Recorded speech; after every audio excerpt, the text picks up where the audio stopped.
Hello, I'm Dr. Brandt Gibson, and just finished playing co-ed kind of recreational soccer. And as I was out there playing and seeing people get trip over each other or trip over the ball or fall or those kind of things, I started thinking about one of the injuries that is common to sports, which is ankle sprains.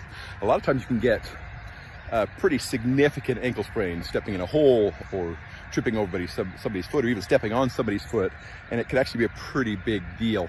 So what are the kind of sprains that you can actually get? Well, number one, you can actually get a lateral ankle sprain. That's the outside of the ankle. That's the most common. And you'll actually roll your ankle out and you can actually get a pretty significant sprain. A lot of times in that case, it can hurt enough that it may even keep you from functioning, keep you from continuing to do what you're doing. The big issue there, though, is that the other part of that is you can also possibly fracture. You could actually get a fracture of the fibula. In some situations, this is not super common, but it is possible, especially if you really roll it. You can get a more common fracture of the fifth metatarsal or a Jones type fractures. These are things that can happen in a soccer game. I've actually done that, where I fractured my fifth metatarsal in the process of basically an ankle sprain type situation. Number two, you can do a high ankle sprain. These are less common, but it's the same mechanism action where you're actually rolling your ankle out. But instead of injuring just the lateral ligaments, you actually also injure the inner, the ligament between the fibula and the tibia, and you actually get the spread of that ankle. That can be a pretty big deal. It can actually lead to the process where you're not able to truly function.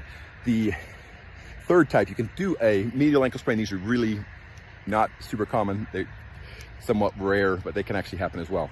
Now, in saying that, you can also sprain the foot. There are other injuries you can do as well, but ankle sprains are probably the most common. They're probably a really big issue, and so I wanted to make sure I talked about that. So what happens if you were to sprain your ankle? What should you do?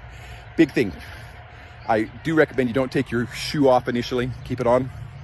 Get home, get it iced, elevated, wrapped. Basically, the thing to remember is rest, ice, compression, elevation. That's going to actually help you quite a bit.